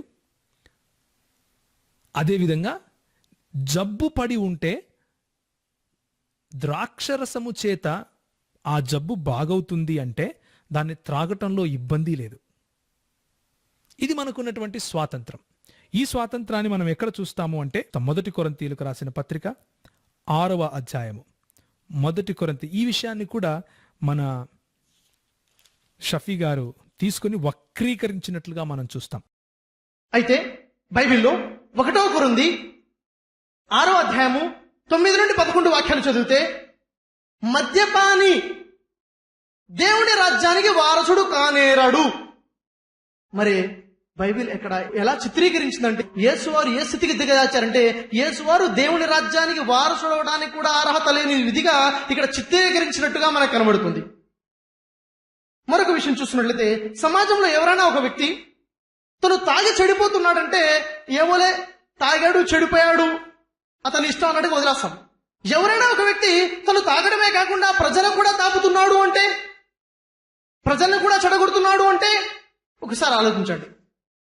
ఇలాంటి విషయమే యేసువారి పట్ల ఉన్నట్టుగా బైబిల్లో విషయం మనకు కనబడుతుంది. ఉదాహరణకి అది ఎలాగంటే, యోహాను సువార్త 2వ అధ్యాయము 3 నుండి 10 వాక్యాలు చదివినట్లయితే, అక్కడ యేసువారు తన శిష్యులతో పాటు ఒక వివాహపు విందుకు వెళతారు. వివాహపు విందుకు హాజరవడం జరుగుతుంది. ఆ విందులో ద్రాక్షరసము తయారు చేసి, అంటే వైన్ తయారు చేసి ప్రజలందరికీ తాపుతూ ఉంటారు. మరి ప్రజలందరికీ తాపుతుంటే వైన్ మధ్యలో అయిపోయింది. వైన్ అయిపోయినప్పుడు అక్కడ యేసువారి తల్లి నుండి మరియా యేసువారి దగ్గరికి వచ్చి అక్కడ తెలియచేది, అక్కడ వైన్ అయిపోయింది, ద్రాక్షరసం అయిపోయింది అన్న విషయం తెలియజేసినప్పుడు యేసువారు అంటారు, ఇక్కడ ఉన్నటువంటి బాణలలో నీళ్లతో నింపుము అని చెప్పినప్పుడు అక్కడ ప్రజలందరూ కూడా బాణలలో అన్ని నీళ్లతో నింపడం జరుగుతుంది. ఆ నీళ్లని యేసువారు ద్రాక్షరసములాగా మార్చారు. ఇంగ్లీష్ బైబిల్లో చూసినట్లయితే ఆ నీళ్లని వైన్ లాగా యేసువారు మార్చారు. మరి వైన్ లా మార్చిన తర్వాత ఆ వైన్ ప్రజలందరికీ తాపడం జరుగుతుంది. ఆ విందుకి, ఆ పార్టీకి వచ్చినట్టు ఒక చీఫ్ గెస్ట్ ఉంటాడు, ప్రధాని, చీఫ్ గెస్ట్. ఆ చీఫ్ గెస్ట్ కి ప్రధాని కూడాను అక్కడ ఆ ద్రాక్షరసం తయారు చేయబడి యేసు తయారు చేసినట్టు ద్రాక్షరసం పోస్తే ఆ ప్రధాని ఏమంటున్నాడు చూడండి. అతను ద్రాక్షరసం తాగి ఏమంటున్నాడు? యోహాను సువార్త 2వ అధ్యాయము 10వ వాక్యం చూసినట్లయితే ఆ ప్రధాని అంటున్నాడు, పెళ్లి కొడుకును పిలిచాడు. పెళ్లి కొడుకుతో అంటున్నాడు, ప్రతి వాడును తన విందులో ముందు మంచి ద్రాక్షరసము పోసి ప్రజలందరూ మత్తుగా ఉండినప్పుడు, అంటే ద్రాక్షరసం తాగితే ఏమొస్తుంది? మత్తు వస్తుంది. ప్రజలందరూ మత్తుగా ఉండినప్పుడు జబ్బు ద్రాక్షరసము పోస్తాడు. కానీ నువ్వు మాత్రము ఇదివరకే మంచి ద్రాక్షరసము ఉంచుకుని ఉన్నావని చెప్తున్నాడు. అంటే ఆ విందులో ముందు పోసిన ద్రాక్షరసము మంచిదే, అప్పుడు తయారు చేసి పోస్తున్నట్టు ద్రాక్షరసము కూడా మంచిదే. మంచిదే అంటే మత్తు కలిగించేది అని అర్థం. అంటే యేసువారు అక్కడ తయారు చేసినటువంటి నీళ్ళని ద్రాక్షరసంగా వైన్ గా మార్చారు. ఆ వైన్ మత్తు కలిగించే వైన్ అని ఈ విధంగా యేసువారి పట్ల నింద మోపడం. నేనంటాను ఇది నిందని. పరిశుద్ధుడని యేసు ఇలాంటి కార్యం చేసి ఉంటారంటే నా యొక్క విశ్వాసం యేసువారు ఇలా చేసి ఉంటారు. యేసువారు ఇలాంటి కార్యం చేసి ఉంటారు. ఆజ్ఞ అతిక్రమమే పాపము. ద్రాక్షరసం తాగకూడదని ఆజ్ఞలు ఉన్నాయి, ఆజ్ఞ అతిక్రమం పాపం. ఇలాంటి పాపం యేసువారు చేసి ఉండరు, కానీ యేసువారు చేశారు అనే వాక్యాలు బైబిల్లో మనకు కనబడుతున్నాయి. ద్రాక్షరసం తాగారని, ద్రాక్షరసం తయారు చేసి ప్రజలకు తాపారని యేసువారు నీళ్లని వైన్లా మార్చారు. కాబట్టి ఈరోజు పాశ్చాత్య దేశాల్లో మనం చూసినట్లయితే వైన్ నీళ్లలాగా తాగేస్తున్నట్టుగా, మద్యం ఏరులై పారుతున్నట్టుగా మనం చూస్తున్నాం. ఈ వీడియోలో షఫీ గారు ఏమంటున్నారంటే, మద్యపానము చేసిన వారు దేవుని రాజ్యాన్ని స్వతంత్రించుకోరు, అయినా యేసు ప్రభు మద్యపాని అని దేవుని వాక్యం చెబుతా ఉంది, లేకపోతే బైబిల్ చెప్తా ఉంది, కాబట్టి ఆయన దేవుని రాజ్యాన్ని కూడా స్వతంత్రించుకోడు అన్నట్లుగా బైబిల్ చెప్తా ఉంది, లేకపోతే క్రైస్తవులు ఆ విధమైన ప్రచారం చేస్తున్నారు అంటూ ఆయన విడ్డూరమైన మాటలు మాట్లాడటం చాలా శోచనీయంగా ఉంది. ఎందుకు అంటే ఇక్కడ మద్యపాని అని లేదండి. చూడండి స్పష్టంగా, అన్యాయస్తులు దేవుని రాజ్యమునకు వారసులు కానేరని మీకు తెలియదా? మోసపోకుడి, జారులైనను, విగ్రహారాధికులైనను, వ్యభిచారులైనను, ఆడంగి తనము గలవారైనను, పురుష సంయోగులైనను, దొంగలైనను, లోభులైనను, త్రాగుబోతులైనను, దూషకులైనను, దోచుకుని వారైనను దేవుని రాజ్యమునకు వారసులు కారు. ఏమనుంది? త్రాగుబోతులు అని ఉంది. ఇంతవరకు మనం బైబిల్లో చూసింది కూడా అదే కదండి. దేవుని వాక్యము స్పష్టంగా చెబుతా ఉంది, త్రాగుబోతులు దేవుని రాజ్యాన్ని స్వతంత్రించుకోరు. ఆ త్రాగుబోతులతో పాటు ఇంకొక పెద్ద లిస్ట్ ఉంది. ఆ లిస్టును కూడా ఒకసారి ఆయన పెట్టినటువంటి ఆ స్టాండర్డ్, లేకపోతే ఆయన పెట్టినటువంటి ఆ కొలమాను, లేకపోతే ఆ స్కేల్లోనే ఆయన సాహిత్యాన్ని కూడా ఒకసారి పెట్టి చూద్దాం, తెలిసిపోతుంది. మన విశ్వాసంలో ఉన్నటువంటి బ్యాలెన్స్ మరి మరి ఇస్లామీ సాహిత్యంలో ఉందా? ఇస్లామీ సాహిత్యం ఏం చెబుతోంది ఈ మాటలకు అన్న విషయం చూద్దాం. మరి మన దేవుని వాక్యం అయితే స్పష్టంగా ఏం చెప్తా ఉందంటే, ఆ పదార్థంలో పాపం లేదు, కానీ దాని దుర్వినియోగంలో దుర్వ్యాపారము కలదు అని స్పష్టంగా దేవుని వాక్యం చెబుతా ఉంది. ఇప్పుడు ఇస్లామీ సాహిత్యాన్ని చూద్దాం. మన దగ్గర ఖురాన్లో నుంచి కొన్ని విషయాలు చూద్దాం. ఖురాన్లో ఒకవేళ ఏం చెబుతా ఉంది, అసలు ఖురాన్ చెప్పే మాటల్లో మద్యాన్ని సేవించాలా సేవించకూడదా అన్న విషయాన్ని మనం చూద్దాం. చూడండి, నా దగ్గర ఖురాన్ ఉంది. ఈ ఖురాన్ కూడా ఎవరు, ఏ పాస్టర్లు, ఏ క్రైస్తవులు దీన్ని చేసుకోలేదు. ఇది అష్రఫ్ అలీ ధాన్వి రెహ్మా అనే ఆయన దారుల్ ఫుర్ఖాన్ అనేవారు దీన్ని పబ్లిష్ చేశారు. దీని నుంచి ఒక వచనం చదువుతాను నేను మీకోసం. ఇది ఖురాన్ 47వ అధ్యాయము 15వ వచనం నేను చదువుతున్నాను. 47వ అధ్యాయము 15వ వచనం చూడండి. ఆ స్వర్గములో ప్రవహించే నీటి కాలువలు ఉండును, అవి ఎన్నడూ అపరిశుద్ధముగా మారవు. మరియు ప్రవహించే పాల కాలువలు ఉండును, వాటి రుచి ఎన్నడూ మారదు. మరియు ప్రవహించే మద్యము యొక్క కాలువలు ఉండును. ఇక్కడ ఒకవేళ నేను తప్పుగా చదివాను, తప్పుడు అది ట్రాన్స్లేషన్ అని కూడా ఈయన అనొచ్చు. కాబట్టి నేను మన అరబీలో చదువుతాను. అరబీలో అయితే నేనేం చేయలేను కదా, మార్చలేను కదా. చూడండి, తవ్వముహు వ అన్హరూన్ మిన్ ఖమరిల్ లజ్జతిల్ లిషారబీన్ వ అన్హరూమ్ మిన్ అసలీం అని ఉంది. ఖమరి అంటే మద్యము అని అర్థం. ఖమిర్ అని అరబీ భాషలో మద్యాన్ని, ఇంటాక్సికెంట్ని అంటే మత్తు కలిగించే పదార్థాన్ని, వైన్ అన్న మాటను ఖమరిన్ అని ఉంది. ఇంగ్లీషు ఖురాన్ గనక మనం చదివితే అక్కడ వైన్ అన్న పదమే ఉంటుంది. యూసుఫ్ అలీ ట్రాన్స్లేషన్ తీసుకున్నా, లేకపోతే ఇంకా ఏ తర్జుమా తీసుకున్నా, కానీ ఆల్ఫ్రెడ్ గిలామీ తీసుకున్నా, మనకు వైన్ అనే పదమే, కొంతమంది నవ్వుతున్నారు ఆల్రెడీ, వైన్ అనే పదమే ఉంటుంది. కాకపోతే ఇక్కడ వచ్చినటువంటి విడంబన ఏంటంటే, ఖురాను త్రాగొద్దు అని చెబుతుంది అని షఫీ గారు చెప్తున్నారు. అది కూడా నిజమే, అది కూడా చూద్దాం. ఇంకొక విషయాన్ని చూసి ముందుకెళదాం. చూడండి, ఇది వచ్చేసి 83వ సుర 25వ వచనం చూడండి. మరియు ప్రత్యేక మధువు వారికి త్రాపించబడును. ఎవరికి? ఆ స్వర్గంలోకి వెళ్ళిన వారికి. ఆ స్వర్గంలో వెళ్ళిన వారికి ప్రత్యేకమైన మధువు తాపిస్తారు. అంటే వాళ్లకు ఇట్లా పెద్ద పెద్ద ఆసనాలు ఉంటాయి, అందులో కూర్చొని ఉంటారు.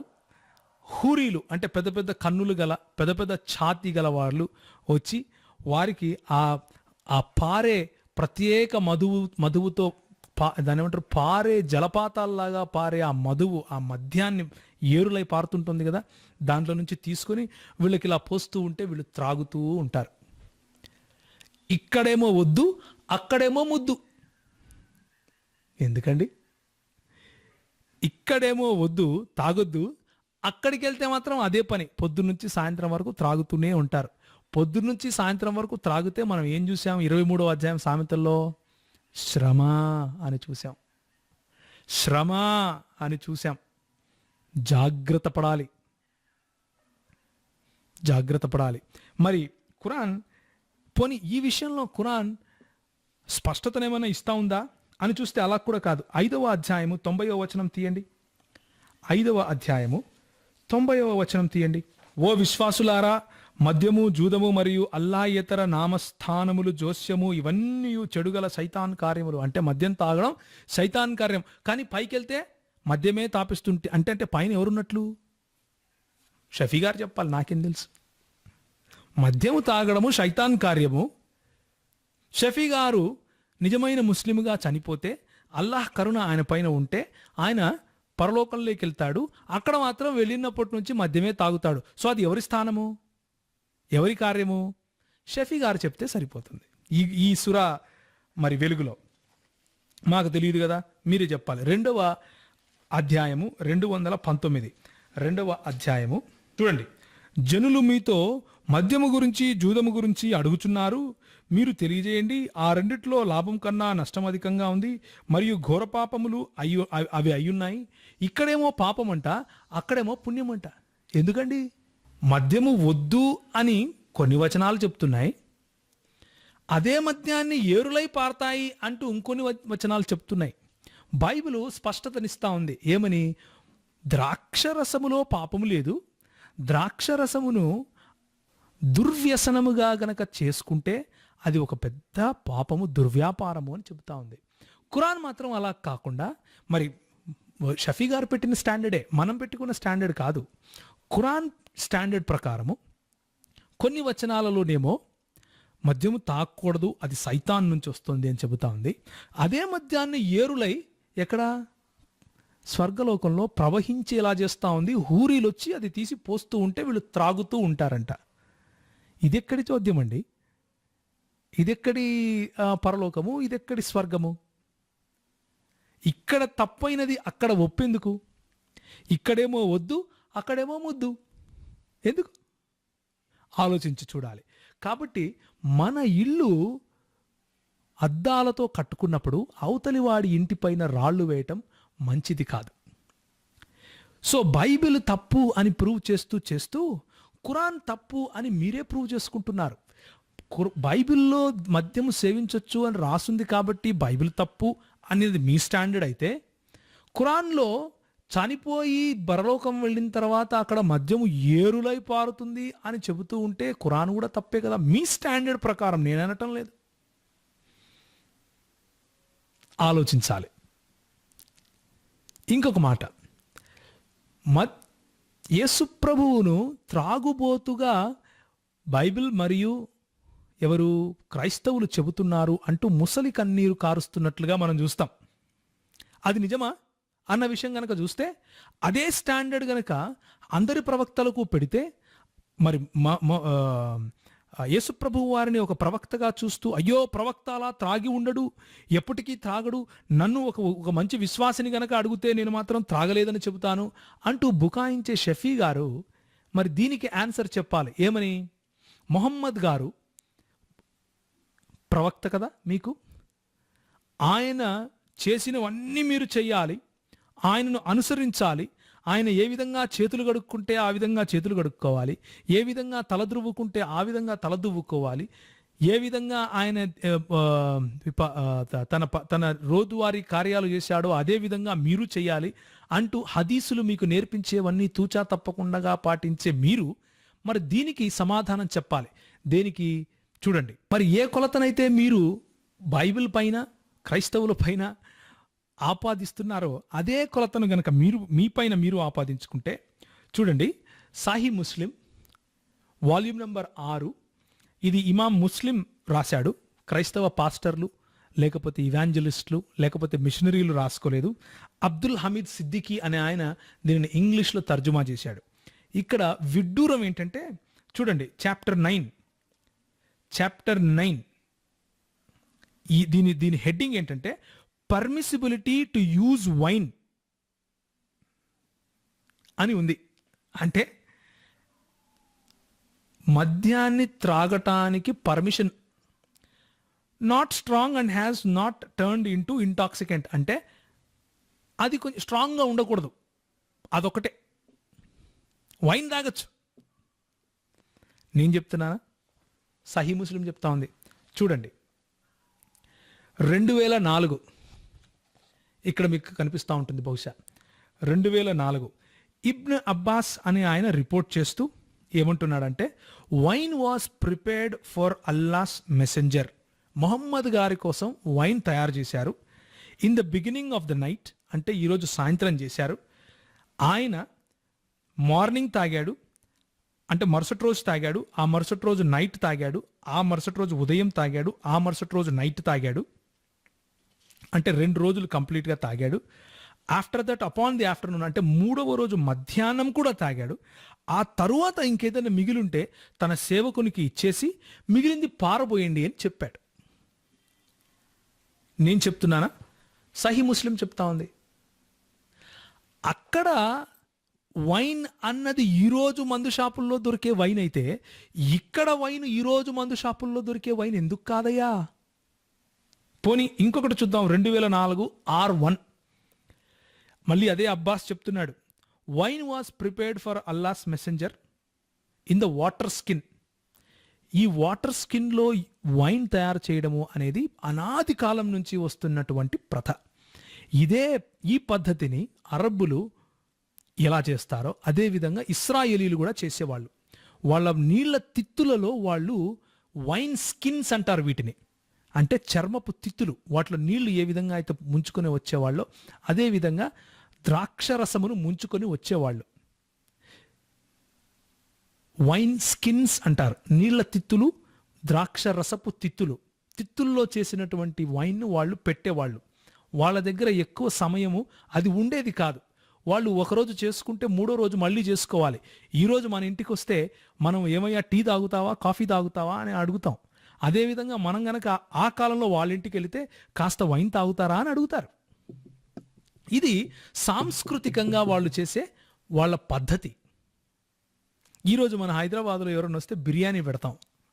అదేవిధంగా వాళ్ళు కూడా వాళ్ళ ఇంటికి వెళితే వైన్ ఇస్తారు.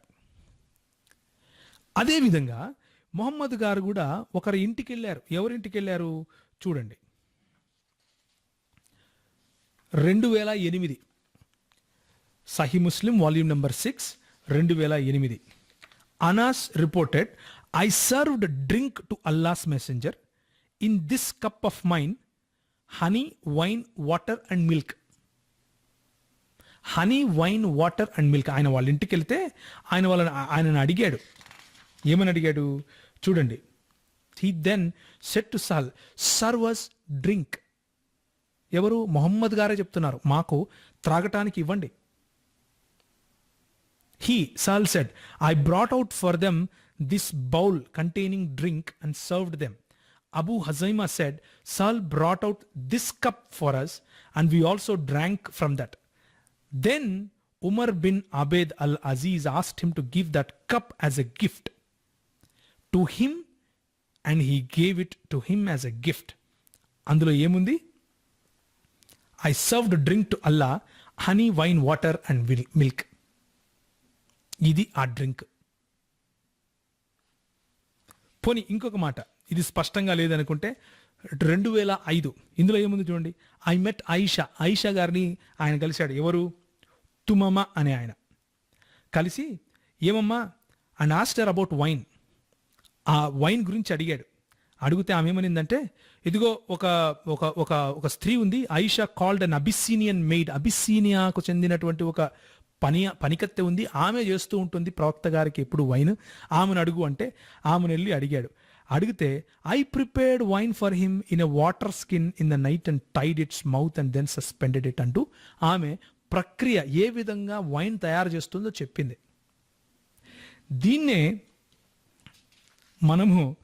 మనము గనక మరి షఫీ గారిని ప్రశ్నిస్తే మనమేం చెప్పాలంటే, షఫీ గారి మాటల్లో, అయ్యో పరిశుద్ధుడైనటువంటి ఇస్లామీ ప్రవక్తను ఇస్లామీ సహోదరులు మొత్తం కలిసి సహీ ముస్లిం ప్రకారము ఏ విధంగా క్రైస్తవులైతే త్రాగుబోతుగా చేశారో యేసు ప్రభువును ఆ విధంగా చెప్పుకుంటున్నారా అని మనం అడగాలి.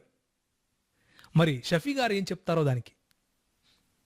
ఏ విధంగా అయితే బైబిలు యేసు ప్రభువును త్రాగుబోతు అని చెబుతూ తప్పైపోయిందో, మరి మొహమ్మద్ గారి గురించి రాసినటువంటి సహీ ముస్లిం మరియు ఖురాన్లు తప్పైపోవాలి. మరి అది షఫీ గారి విఘ్నతకు వదిలేస్తున్నాను. సో మనం ఇంతవరకు చూసిన దాంట్లో ఏం చూసాము అంటే, బైబిల్ గ్రంథము, దేవుని వాక్యమైనటువంటి బైబిల్ గ్రంథము ద్రాక్ష రసాన్ని తప్పుపట్టదు. ద్రాక్షరసము యొక్క దుర్వినియోగాన్ని తప్పుపడుతుంది, పాపంగా చెబుతుంది. అదేవిధంగా ద్రాక్షరసము మరియు మద్యమును వేరువేరుగా చెబుతూ ద్రాక్షరసాన్ని రోగమును క్యూర్ చేసుకోవటం కోసం ఔషధముగా గనక వాడవలసి వస్తే దాన్ని వాడచ్చు అని చెబుతా ఉంది. కానీ దావా ప్రచారకులైనటువంటి ఇస్లామీ దావా ప్రచారకులు మన షఫీ గారు మాత్రం ఏమంటున్నారంటే, మేము దాన్ని అంగీకరించలేము. యేసుప్రభువు ఎప్పుడూ అలా చెప్పలేదు. యేసుప్రభువు ఆయన ద్రాక్షరసాన్ని త్రాగలేదు. అలా రాసుంది కాబట్టి యేసుప్రభువును త్రాగుబోతుగా బైబిల్ మరియు క్రైస్తవులు చెబుతున్నారు అంటూ తప్పుడు మాటలు మాట్లాడారు. క్రైస్తవుల మనోభావాలను అవమానపరిచే విధంగా మాట్లాడారు. మనోభావాలకు దుఃఖం కలిగించేదిగా మాట్లాడారు. ఇది ఎంతమాత్రము సబబు కాదు. అదే కొలత గనక మన ఇస్లామీ సహోదరుడైనటువంటి షఫీ పైన వేస్తే, డబుల్ స్టాండర్డ్స్ అంటే బైబిల్ ఏ విధంగా స్పష్టతతో చెబుతా ఉందో అలా చెప్పకుండా, కొన్ని వచనాల్లో ఏమో తాగొచ్చని, కొన్ని వచనాల్లో ఏమో త్రాగకూడదని అని చెప్పే ఖురాన్ మరి ఆయన ఏ విధంగా అర్థం చేసుకుంటాడో చెప్పాలి.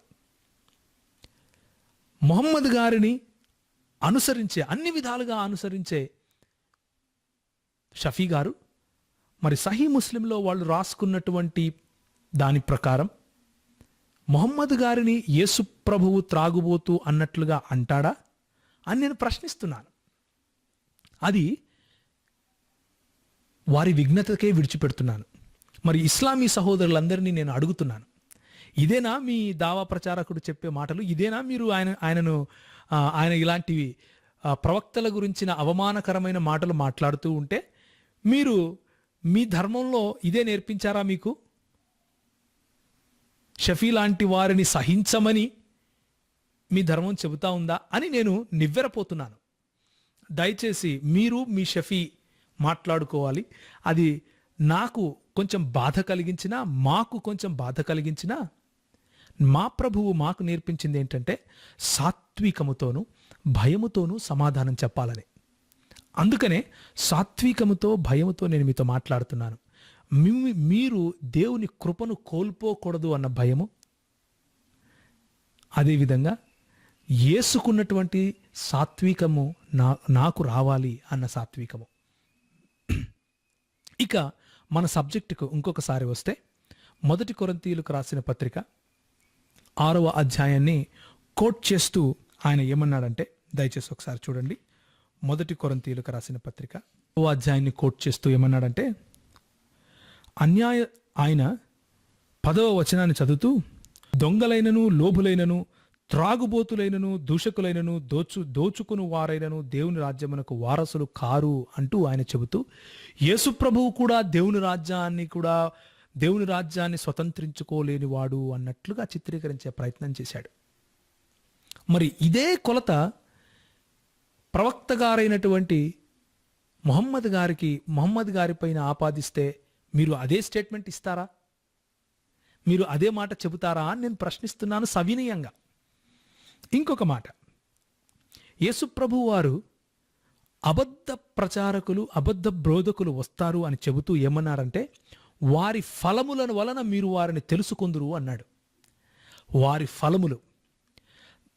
ఆ మాటను బట్టి చూస్తే షఫీ గారు ఇంతవరకు ఒక మాట అన్నారు మనం చూసిన వీడియోలో. ఏమనంటే, అందుకనే పాశ్చాత్య దేశాలలో మద్యం ఏరులై పారుతా ఉంది అంటూ క్రైస్తవ్యము లేకపోతే బైబిల్ చదవగా వచ్చిన ఫలితము మద్యం ఏరులై పారడము అంటూ చేస్తున్న వ్యాఖ్యగా దాన్ని మనం పరిగణిస్తే, మనం అడగాల్సిన ప్రశ్న ఏంటంటే, మరి మద్యము నిజంగా ఏరులై పారిన చోటు ఏంటి ఖురాన్లో అని చూస్తే అది పరలోకము లేకపోతే స్వర్గము, జన్నత్.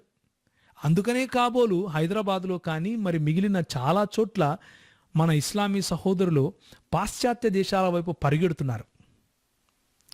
పరిగెడుతూ అక్కడ పనులు చేసుకుంటూ మద్యము ఏరులయ్యే చోటు ఇది కాబట్టి ఇదే స్వర్గము అన్నట్లుగా ఏమైనా ఆలోచిస్తున్నారా అని నాకు ప్రశ్న ఉంది. అది షఫీ గారే దానికి సమాధానం చెప్పాలి. ఎందుకు అంటే ఖురాన్లో చూస్తేనేమో స్వర్గములో మద్యము ఏరులై పారుతుంది అని ఉంది. షఫీ గారి మాటల్లో పాశ్చాత్య దేశాల్లో మద్యము ఏరులై పారుతున్నాయి. కాబట్టి ముస్లిం సహోదరులు షఫీ గారి ప్రకారం పాశ్చాత్య దేశాలకు ఎందుకు వెళ్తున్నారంటే అదే స్వర్గం కాబోలు అని ఏమైనా వెళ్తున్నారా? అది కాదయ్యా అని చెప్దాం అనుకుంటున్నాను. ఎందుకంటే బైబిలు అలాంటి వారిని క్రైస్తవులని కానీ అది స్వర్గం అని కానీ చెప్పదు. స్వర్గములో లేకపోతే దేవుని రాజ్యములో తినుటయు త్రాగుటయు ఉండదు. పెండ్లికి ఇచ్చి పుచ్చుకొనుట ఉండదు.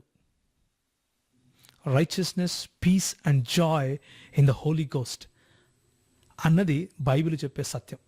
పరిశుద్ధాత్మ యందలి ఆనందం, నీతి, సమాధానము, ఇది మనకు పరలోకంలో దొరికే ఆశీర్వాదాలు. మద్యము ఏరులై పారటము, పెద్ద పెద్ద కన్నులున్న హూరీలు కాదు. దయచేసి గమనించాలి. ఇంకొక మాట ఆయన ఏమన్నాడంటే, ఈ 1 కొరింథీ 6:9-11 గనక మనం చదివితే కేవలము త్రాగుబోతులే కాదండి, ఆయన మద్యపానం చేసిన వాళ్ళు అంటూ బొంకే ప్రయత్నం చేశాడు. యాక్చువల్గా ఇక్కడ ఏముంది? త్రాగుబోతులు అని ఉంది. త్రాగుబోతులు ప్రవేశించరు. అది బైబిల్ వాక్యం చెప్పే సత్యమే, అందులో ఏ డౌట్ లేదు. కానీ దానితో పాటు ఇంకా చాలా మాటలు ఉన్నాయి. ఇక్కడ ఏమనున్నాయి? అన్యాయస్తులు దేవుని రాజ్యమునకు వారసులు కాలేరు. అన్యాయంగా ఎదుటి వాడి పైన నిందలు వేసేవాళ్ళు ఎప్పటికీ దేవుని రాజ్యాన్ని స్వతంత్రించుకోరు. కామన్ సెన్స్ ఉండేవాడు కూడా చెబుతాడు. మరి షఫీ గారికి అర్థమవుతోంది నేను చెప్పే మాటలు అని నేను ఆశపడుతున్నా. అన్యాయంగా మాట్లాడేవాళ్ళు దేవుని రాజ్యాన్ని స్వతంత్రించుకోరు. మోసపోవద్దు. జారులైనను, విగ్రహారాధికులైనను, వ్యభిచారులైనను, ఆడంగితలము గలవారైనను, పురుష సంయోగులైనను, దొంగలైనను, లోభులైనను, త్రాగుబోతులైనను, దూషకులైనను, దోచుకొనువారైనను దేవుని రాజ్యమునకు వారసులు కాలేరు. నువ్వు దోచుకొని నీ రాజ్యం కడుతున్నావా? నీ మతాన్ని దోచుకున్న సొమ్ముతో కట్టావా?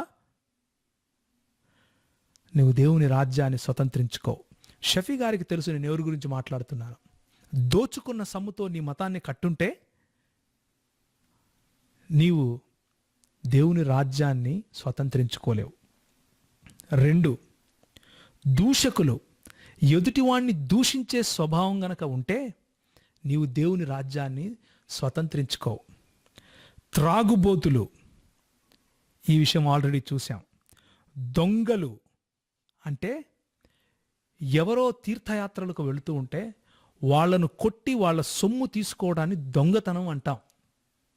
అలా దొంగతనం గనక నువ్వు చేసుంటే దేవుని రాజ్యాన్ని స్వతంత్రించుకో. నేను ఎవరి గురించి మాట్లాడుతున్నానో షఫీ గారికి తెలుసు. లోభులు స్వతంత్రించుకోరు. పురుష సంయోగులు, ఆడంగితనము గలవారు, పురుషులయ్యుండి ఆడవాళ్ళ డ్రెస్సులు వేసుకోవడం, ఆడవాళ్ళలాగా ప్రవర్తించడం, అలాంటి వాళ్ళు దేవుని రాజ్యమును స్వతంత్రించుకోరు. వ్యభిచారులు, పరుని భార్యను ఆశించేవారు. ముతా అనే చట్టం ఉందే, దాన్ని ఒకసారి మీరు చూడండి అని నేను షఫీ గారికి సవినయంగా చెప్తున్నా, మనవి చేసుకుంటున్నా. నా భారతదేశంలో చిన్న చిన్న పిల్లలు ఎంతోమంది ఈ ముతా అనే ప్రాక్టీస్, ఈ అరబ్ షేకులు రావటం, వాళ్లకు బంగారు, వెండి, బట్టలు అనే మోజు చూపించి వాళ్ళు పెండ్లి చేసుకొని 3 రోజులకు 4 రోజులకు వాళ్ళని విడిచిపెట్టిపోవటం సత్యం కాదా? ఈ ఫలముల వలన వాళ్ళు నిజమైన బోధకులా కాదా అన్నది తెలుస్తుంది అని దేవుని వాక్యం చెబుతా ఉంది. ఇంకా ఏముంది చూడండి. విగ్రహారాధికులు, రాళ్లకు ముద్దులు పెట్టుకొని రాళ్లకు నమస్కరించి, అలాంటి వారు దేవుని రాజ్యము స్వతంత్రించుకోరు. జారులు, మోసపుచ్చేవాళ్ళు. అయ్యా, మన ఇల్లు అద్దంతో కట్టుంటే ఎదుటివాడిపైన రాళ్ళు వేయకూడదయ్యా. ఈ లిస్టులో 1 నువ్వు తీసావు, నేను 6 చూపిస్తున్నాను నీకు. దేవుని రాజ్యం ఎవరు స్వతంత్రించుకుంటారు, ఎవరు స్వతంత్రించుకోరు అని. ఇంకొక మాట చూసి మనం ముగించుకుందాం. గలతీయులకు రాసిన పత్రిక 5వ అధ్యాయము. ఇక్కడ కూడా శరీరము వలన వచ్చే ఫలము అంటే దుష్క్రియ, లేకపోతే దేవునికి ఇష్టము కాని క్రియలు ఇక్కడ ఉన్నాయి. చూడండి 5వ అధ్యాయము 19 నుంచి 21 వరకు నేను చదువుతున్నా. శరీర కార్యములు స్పష్టమై ఉన్నవి, అవేమనగా జారత్వము, అపవిత్రత, కాముకత్వము, విగ్రహారాధన, అభిచారము, ద్వేషములు, కలహములు, మత్సరములు, క్రోధములు, కక్షలు, భేదములు, విమతములు, అసూయలు, మత్తతలు, అల్లరితో కూడిన ఆటపాటలు. ఎవరు దేవుని రాజ్యాన్ని స్వతంత్రించుకోరు? కక్షలు కట్టి చిన్న చిన్న పిల్లలు సైతము తుపాకీ గుండ్లకు కాలుస్తున్నారే, వారు స్వతంత్రించుకోరు. కుయుక్తులతో తమ్మును తాము తమ చుట్టూ ఉన్న వాళ్లను చంపుతున్నారే, వాళ్ళు దేవుని రాజ్యాన్ని స్వతంత్రించుకోరు. ద్వేషములు రెచ్చగొడుతున్నారే, మైకులు పట్టుకొని చెబుతూ, వాళ్ళు దేవుని రాజ్యాన్ని స్వతంత్రించుకోరు. కలహములు రేపుతున్నారే, వాళ్ళు దేవుని రాజ్యాన్ని స్వతంత్రించుకోరు. కత్తి పెట్టి నీతి వాక్యాలు చెబుతున్నారే, వారు దేవుని రాజ్యాన్ని స్వతంత్రించుకోరు. క్రోధములు, కక్షలు చెప్పేవాళ్ళు దేవుని రాజ్యాన్ని స్వతంత్రించుకోరు.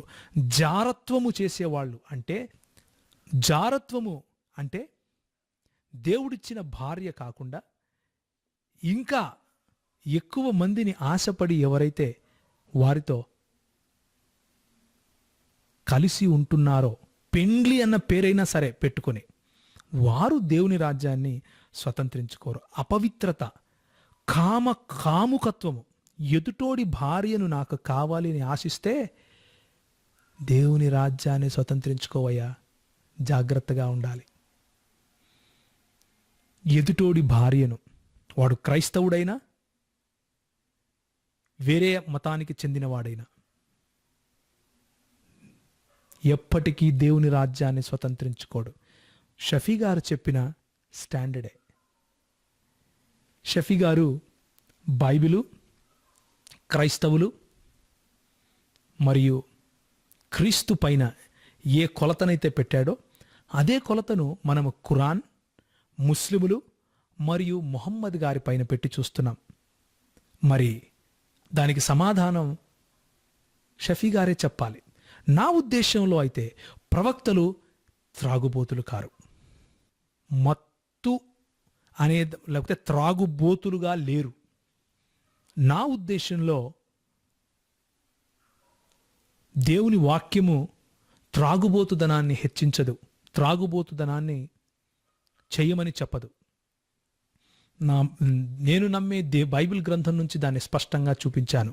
మరి మీరు నమ్మే ఖురాన్ నుంచి చూపించాలి. ఇక్కడ వద్దు అక్కడ ముద్దు అని మీరు చెబుతారా? ఎందుకో మీరు అనుసరించాల్సినటువంటి ప్రవక్తను కూడా మీరు యేసు ప్రభువు తాగుబోతువాడు అన్నట్లుగా మరి అంటారా? మీరే చెప్పాలి. మేమనము.